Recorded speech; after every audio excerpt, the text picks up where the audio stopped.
Good afternoon, Mr. Johnson. What is it out there? Morning? No, it's 1:01 p.m. Okay, good afternoon to you. Actually, it's evening out here, so it's good evening to me and good afternoon to you, Miss Johnson. How you doing? I'm very well, thank you, Mr. Johnson. Good evening. Okay. Great conversation that we had over the weekend. I really not only really enjoyed the banter, but I think there was a lot of, we got onto something that was very valuable for a lot of people. A lot of people will be able to use this information. Okay. But there were certain areas, I know you've reviewed it and I've reviewed it as well. And I feel like there are certain areas that unless you're already at a certain level of awareness, there's going to be some gaps in what we were discussing. So on that basis, can you please explain, we had a bit of banter about parenting out of guilt, and you were saying that, due to your unusual circumstances and having come out of prison and then, going through the parenting with your children, and this concept of not parenting out of guilt. Can you just expand a little bit on that, please? Can you just make it, go a bit deeper and let me know exactly what you meant by that? Okay. Well, one thing that's universal is that as parents, we're going to make mistakes. Okay. And oftentimes the only person we don't forgive when we, you're right, that part. The only person that we fail to forgive when we make a mistake when we're dealing with our children is ourselves. And so what we end up doing is we overcorrect and we want to make it up to this person, and we feel so ashamed and we're guilty. And so when you're coming from a place of guilt and from a place of shame, you actually do that person a disservice, right? Instead of owning it and saying to yourself, hey, one, you apologize to yourself, right? Sometimes we apologize to others, but we fail to apologize to ourselves. And so we start acting out of guilt.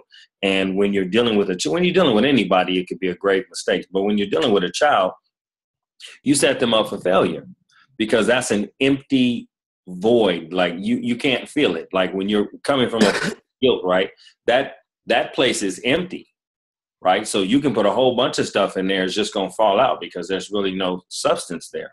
What you have to do is apologize, wholeheartedly apologize, say, hey, listen, I'm a human being. I'm an adult and I'm not Superman. I'm not Superwoman. I'm going to make mistakes in rearing you. That's what we do. And there's never going to be a cutoff to the potential that I'm going to make mistakes. We are currently in a position, especially when the children are smaller, young teens, et cetera, where I have to make decisions for you. And sometimes, although I'm coming from the best of my intentions, the best place, I may make a mistake.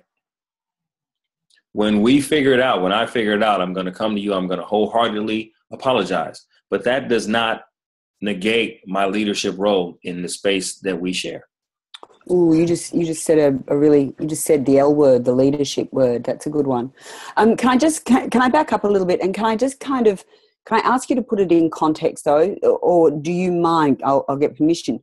Do you mind expanding on it in context? So when we were having those discussions, you had just been released from a substantial amount of time in prison. You had situations arising with your children, right. And there was actually pressure on you, maybe from external sources, to be soft and to just give in certain ways that like offer financial support, do things that you might not have been able to do while you had been away for so long. Mm-hmm. And, while that pressure was well-meaning pressure, the pressure was well-meaning pressure. That's all we need to say. Thank you very much. Okay. But you were pretty steadfast and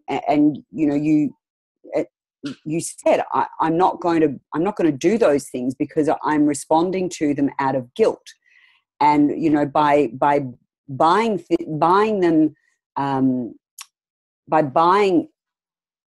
buying them things is like rewarding them for things they haven't earned yet.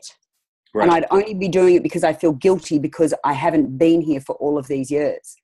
And doing that is not going to benefit them, right? Right. So the guilt that you felt in that space was what? Guilt because or you know, say maybe can you expand then on some suggestions of how other people, because there's not going to be a lot of people that are going to be in your particular situation. Yeah. So what other areas like would you envisage this being relevant to? Like parents who maybe have given in to their kids a lot and sort of, you know, made up with. Well, just imagine this. Imagine a child is giving you a really sad face. They're starting to pout. You know, they're displaying sadness.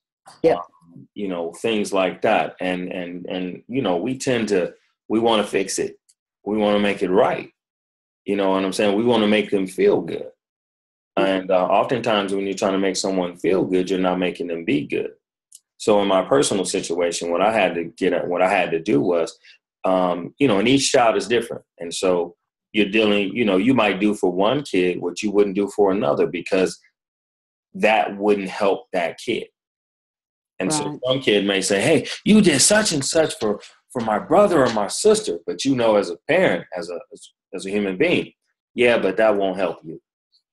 That would actually be detrimental to you. And it's difficult at times to stay steadfast in the fact that, you know, as an adult, that which I could do won't benefit you.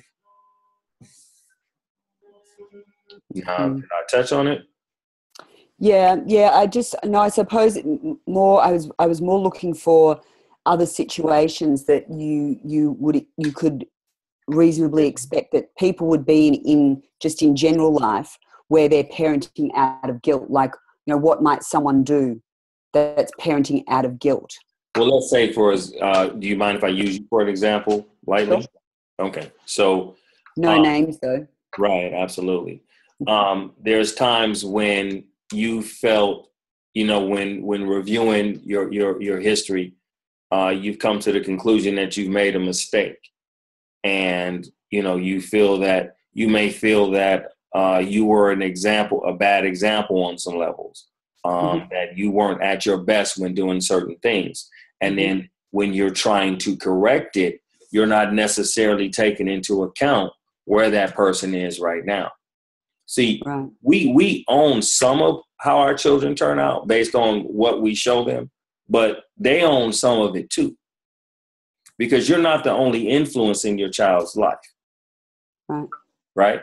And so what we tend to do is when we recognize that we've made a mistake, either we were absent or we were present but failed to be fully present, and I think we're going to get into that a little later, we want to fix it. You want to correct it, as we said earlier. And you can't. You can only start from now. You know, I can't go back and do yesterday. I can't undo it. Like I messed up, right? I bleached your favorite pants, but I can't afford to go buy you another pair. So you either work with them bleached ones or we're going to work with the other ones you got up in there. I can't. And be okay with that. And when you start setting that traction, so let's say that when you figure out, hey, I've been making some mistakes, and so it's time for correction. We fear correction because we don't want them to not like us. We don't want to hurt their feelings. We don't want them to not like us. And we don't want to listen to them whinge. It's very difficult sometimes, but guess what? Kids do what works. People do what works. Yeah, right. So they're going to do what works. So when they don't get the desired result from the whatever that is, they'll stop. You just have to have the courage to stay steadfast on the new route that you have identified and be okay with the fact that, guess what? That kid didn't come with an instruction manual. You just have to have the courage. You just have to have the earplugs. You just have to have a really large flagon of wine. You just have to have all the things that you're going to need to numb all of your senses while they go at you, right? Because they do go at you. But again, no. See, no. You're taking for granted that they have a right to go at you. That's what I wanted you to get to, yeah. Right. You're taking for granted that, okay, well, you have the right to disrespect me because I've made a mistake. I'm still probably paying your bills. I can't imagine why you have a right to disrespect me. And even if I wasn't paying your bills, I can't imagine why I would let somebody be in my space that is just going to disrespect me. I'm going to tell you I did my best. I did my best, right? Some of the realities we don't deal with when dealing with children is that, hey, you were an unplanned blessing. I was not prepared to parent you. I wasn't done parenting me. But I did the best that I could. Done being parented, right? Be lucky for the breath that flows through your body. And guess what? The breath in your body is your gift. What you gonna do with it? Oh, yeah. That's not my breath. That's it. Yours. What you gonna do with it? That's it.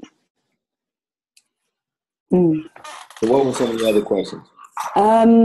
So you mentioned that parents must come first, and that if a parent isn't whole, then they can't be present for the child. What do you mean by not whole? You ever been really tired and trying to do something? Yeah. What do? Not much. It's just, you just scrape through, or you throw it in. You don't do it. Well, and with you do a half-assed effort.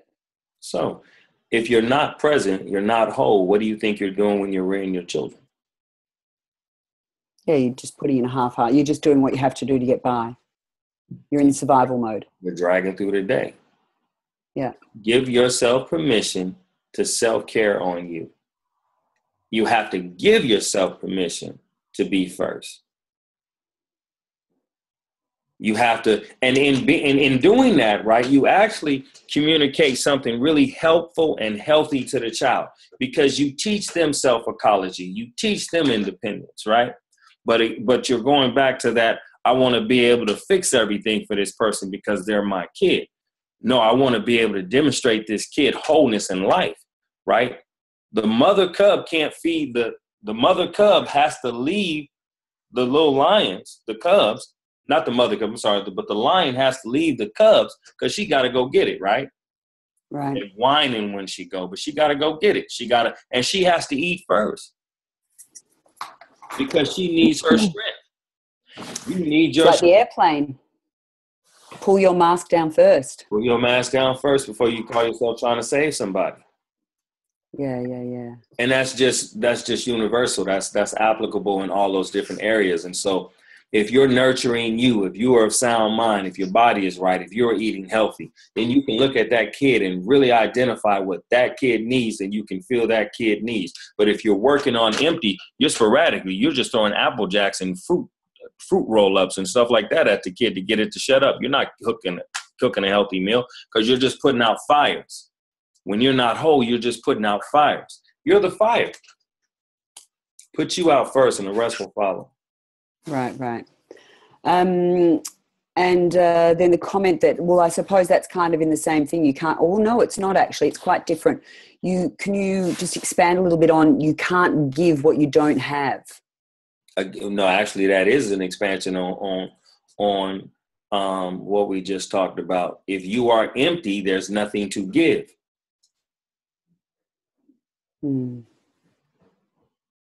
And would you say that can come too, though, from you? Like you can't, if you haven't learned it, if no one taught you, how can you pass it on? Like until you have awareness of something, you can't. You can't pass on which you don't know, right? Life, whether you're spiritual or whatever, I'll just use a universal term. The universe will present opportunities for you to grow you. Yeah. Even if you haven't, say, like you didn't grow up in a household where you being present was taught, right? Because many of us grew up in households where we would be seen and not heard, right? Yeah. Weren't taught to self-care and self-heal. Thus, you weren't taught to care and to heal. But the universe will present an opportunity where you're sitting up there where you're trying to drown it, whether you use drink to drown it, sex to drown it, drugs to drown it. You're trying to drown something because something is not right. The universe is telling you got some other shit to do. Right? And as you heal yourself, right, don't be afraid to pass those healings on. And as you become to get home, and there's never this ideal place of wholeness, whatever that means, right? I mean, that's different for everybody. But when you're on the route of trying to be in consciousness, right? When you're on the route of trying to be at your best, when you're on the route of trying to be of an example to others, where when you're in that space of for me to be big, you don't have to be small. Right. Right. You can give to others from that space, and don't be afraid to share that with your offspring, and don't be afraid to say, hey, I don't know how old you were. I was 20 years old when my first kid was born. Like, Same. are you serious? Like, I was stupid, young, dumb, and full of cum, didn't know shit. So, I wasn't God then, and I am at 45, and I still don't know shit. And I have to be okay with telling my kids, hey, it's a lot of stuff I just don't know. I'm busy trying to figure it out. I'm busy having this experience called life. I'm busy enjoying the breath that is in my body, which is my gift and my opportunity. And as I grow, I will share. If you partake in it, cool. That's all I can give you. Mm. Hey, you said earlier, you mentioned the L word, leadership. Mm-hmm. And I like this concept that in order to be a good leader, you have to first be a good follower. Like you if you can't lead yourself, you can't lead anybody else. Correct. Right. Mm-hmm. What's your give us some pearls? What does every leader will inevitably do? What will they do? Lead. And they'll make mistakes. Yeah, right. And what they don't do, if they're really good leaders, they don't drown in their own mistakes. Yeah, I like and when we're parents and we make a mistake, we can make the mistake of trying to overcorrect the mistake. We can make the mistake. It goes back to parenting out of guilt. I made some mistakes. Oh my God. Trust me, you're going to make mistakes. But somebody has to run your household. And I joke about it, and I say it in a fashion of, I don't negotiate with midgets. I say, okay, what you got on the bills? But that's quite serious, right? I'm saying it in a funny way, but somebody is going to have to lead. This isn't a committee. That child doesn't even have all of the knowledge that you have. How can you have really great input? You don't have the facts. You don't invite a child into the surgeon's room and be like, hey man, what you think? Yeah, that's true. You know what I'm saying? Now, if I want to play kickball or footy or something like that, you might be able to give me some insight. If I'm playing Pokemon or one of these video games, you might be able to give me some insight. But in regards to this other stuff that makes this machine go, because, there's a lot of mechanisms to making the household go. The kid is just primarily benefiting from it. They don't really have to know the intricate details. So why am I negotiating with this person? Mm. There's a thing about leadership, and it says that most leaders want people to like them. Great leaders want people to feel good about themselves. And that's exactly what you said about kids. It's the same thing. You can do that. And so you're not, the other piece was somewhat comical slightly, and hopefully people can get a message out of it, but you're not trying to drown their creativity, their spirit to explore, any of that when you give them structure, right? What you're teaching them to do is that you live in a society that has 7+ billion people. A child just like you has to learn to compromise and be willing to work with and for others, and to follow and to evolve into leading. So you need to be willing to have the strength and the courage to lead them. and the humility to do so. Mm. You have to be humble when leaving, and it doesn't mean like, so when I say I'm not negotiating with you, right? That doesn't mean I'm not talking to you. That doesn't mean you're not respectful either. It doesn't mean that. I'm listening to you, but I'm going to have to make a decision. Do you actually think, though, that like when we talk about parenting and all the different pitfalls that we fall into, mm-hmm. I would have to say that an observation of mine is actually that the self-medicating and all of that sort of stuff, that's not conscious decisions. They're not conscious decisions people are making. Like, they wouldn't think that they're doing that because they're not whole themselves.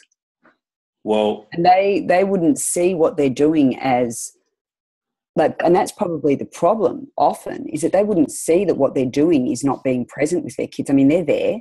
What do you mean not present? When you don't feel, if you are, so, Do you get what I mean? Well, let me see, and you tell me if I respond in a sense that I get what you mean. I don't necessarily agree with the premise, but so let me identify the premise. Are you saying that a person who says they partake in illicit drugs or alcohol or smoking or over-exercise, because we all have some type of release mechanism, right? But are you drowning in it, right? We can go on a retreat and be chanting and have a glass of wine or a cocktail, right? Yeah. But are we drowning in that? If you constantly want to function outside of sobriety, there may be some other issues going on. Right? There may be some other issues going on. And that's not to pass judgment on it, but if you feel better if that's what it takes for you to be okay, right? You might want to address that, because what message are you sending? But again, that doesn't mean that you work on that. And it may change for you, it may not. But in the end, I really do understand that people are trying to do their best.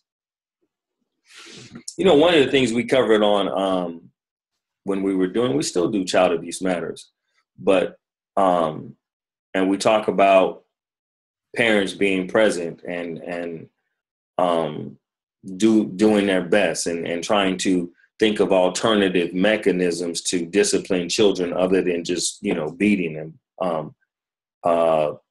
physically harming them or something like that. But the challenge is also on the kids too. Right? The challenge and the opportunity is that we're in this together. We're in this together. And I can lead you and learn from you at the same time. Right. I can learn to be a better leader from you. And so you have as a child, you have a responsibility in this relationship too. The world, I wasn't just put here to serve you. That's not my job. That's not a parent's job. Your only job is not to serve this child. That's not your job. Yeah, we tend to we do kind of get caught in that trap, though, I think, so often. And you convey it, and then you wonder why they feel entitled. We convey it subtly. We directly say it. I'm only here for you. Wow, that's sad. I heard a statistic the other day that that a child hears, by the time I think it was that they're 7, they've heard "No, you can't" 130,000 times, and "Yes, you can" 5,000 times. And look, I don't like the whole everybody's a winner thing. I don't like that at all. So just saying yes for the sake of it. But when I suppose if you operate from the premise that we become what we think about, if you think that that we're telling our kids no, no, no, and it's quite often just because we're tired or we can't be bothered or we're not interested or, you know, we've got our own stuff going on. You tell a kid 130,000 times by the time they're 7 or 8, no, you can't. That's their fallback position, right? No, not necessarily. So, and that's probably a realistic statistic, but the reality is your kids are asking you to do some dumb shit. Oh, yeah, for sure, for sure. Right? And so, no, you can't run in the middle of the streets. No, you can't stick your hand in the socket. No, you can't jump off the bed to try to catch the door handle. But do you, I mean, I know as a... that's not to say, I mean, you know, so there's balance with that, but I wouldn't just get lost in that statistic because you can say no while still empowering them. Yeah, but I mean... Empowering them. So I mean more from the perspective is I know I was guilty of it. It's just like, no, please don't ask me for anything else. Like, I'm not interested. Like, just no. This is just a blanket no. And it's not that I didn't want to hear or that it's just I had so much other stuff, you know. I had all my stuff going on in my head too that I didn't kind of have the space or the energy for it, which is awful. You know, but... And then you go to parenting out of guilt, and then you go to like doing things that you probably shouldn't do, being okay with things that you probably shouldn't be okay with, or being harsh in one area and particularly lenient in another area where there's no synergy, there's no balance. Mm-hmm. Yeah, but it's just like, you know, you get to frustration, so you just go, yes, okay, or no, I'm not dealing with you at the moment. I don't know. It's difficult. Well, you know, we're coming of an age where we are encouraging people to heal on self. Yeah. So what you are saying is that, you know, imagine a single mother that's just dealing with a toddler, a child, you know, that's annoying as hell. I know. There's no adult balance. This isn't a preschool. You need a break. They're going to get on your nerves. That's what they do. And we don't like to admit it because we want to appear to be super parent. That little mug is annoying. Yeah. It's okay to say that, right? Because I hear you. Different languages. You know, you and the kid are speaking different languages. And it's like, oh my God, after dealing with that so much, your mind feels like mush. Right? Yeah, it does. So that goes back to self-care. That goes back to working on self-care, being in self-care. You know, it makes you be present more so in every situation, you know, telling yourself the truth because, you know, not buying into the myth that the only thing you were made to do is procreate with a man. Like you're supposed to be mommy of the year. And just as soon as you give birth that this happens, or as soon as a woman gives birth that all of a sudden you're on this father pedestal, whatever the hell that means. It's not true. It's not true. And self-care is being able to say, this is deep. This is deep. Yeah. Take my space. I'm going to take my space. You have to be okay with creating that space. And then if you're okay with creating and taking the time for you, you'll have a better flow. Well, I think that if anyone has any specific questions for you, you should share your perspective with people. Well, when we post this, we will be posting my website.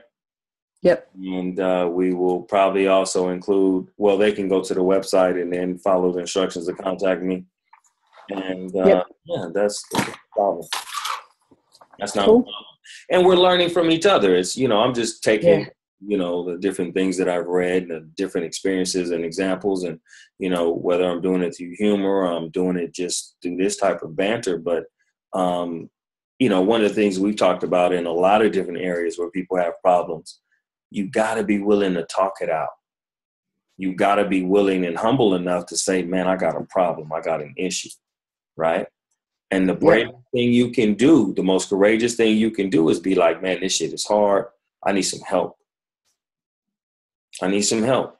because we spend so much time. Just imagine this, right? You wake up in the morning and you're putting your makeup on, right? You want to put your best foot forward. I don't need makeup to look like this. Right, okay.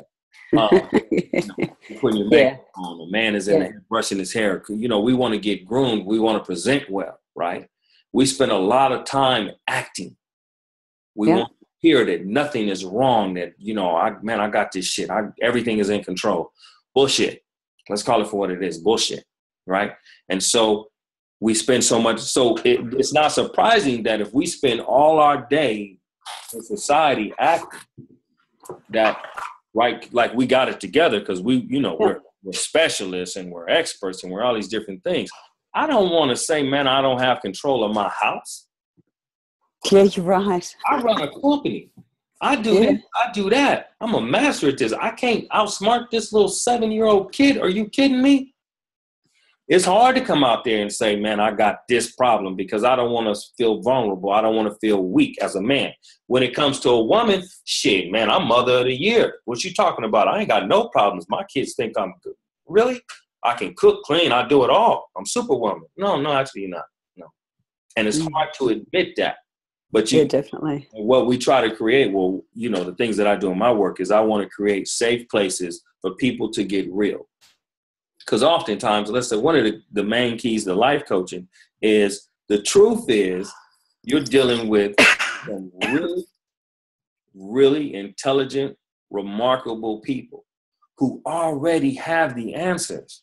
They just haven't created the space to be in that answer. Right. So what you do is I may say some funny, witty things. But I'm just letting you get back to what you already know. You know what this is. You just got to have the courage to take that trip. You got to have the courage to make yourself vulnerable. You have to have the courage to say, man, I just don't know. But then you do know. Because just in saying I don't know, you become receptive to all the other ideas and stuff that's already flowing in your head. And that kid is going to teach you how to parent. How to parent them. Well, if you're willing to hear them, if you're open to it, we can also get so caught up in our own sense of righteousness and our own bullshit that, it's not me, I'm the parent and blah, blah, blah. But that's where that real self-care is, like, that piece we touched on lightly in that for me to be big, you don't have to be small. Right. You can lead without being a tyrant. Yep. I'm in a leadership position right now because I know some things that you don't.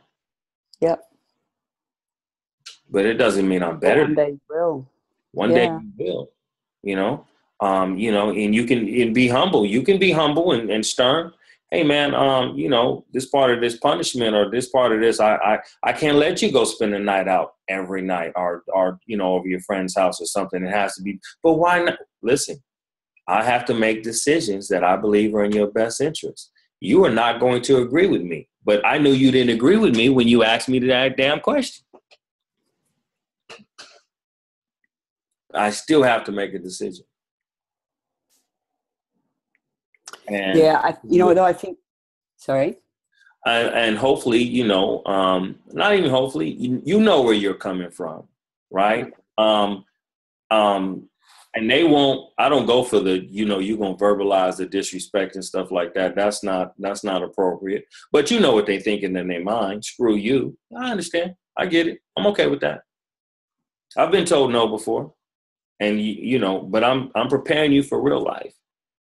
I think it starts too, though. I think there's a lot of it that actually starts with having the courage, as you said, the courage and the discipline yourself to, you got to kind of, you got to have the courage of your convictions. You've got to be prepared to see it through. You've got to have one message. You've got to send the same message. You've got to have consistency. You have to have consistency, but you also have to be willing because sometimes, right, let's say you came up with a consistent message at the age of 22. I promise you by the age of 32, you've learned some things. Probably by the age of 22 and a half, right? You've learned some things. And what if Right. you learn is inconsistent with this message you've been sending? You may need to correct. People say, well, I don't want to send these kids mixed messages. Yeah, but you figured out you was fucking up.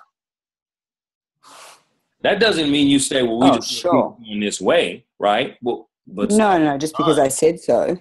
oftentimes people will stay on the track with something because they don't want to reveal that they figured out that they've made a mistake. Right. Yeah, no, that's just egotistical. Really egotistical in dealing with our relationship. Yeah, a lot of us. Heaps and heaps and heaps. That part. Oh, did I answer your questions? You answered my questions. Thank you very much. I have no more questions for you. All right, and hopefully this can be helpful for others. That is. Hope so. Take care, you guys.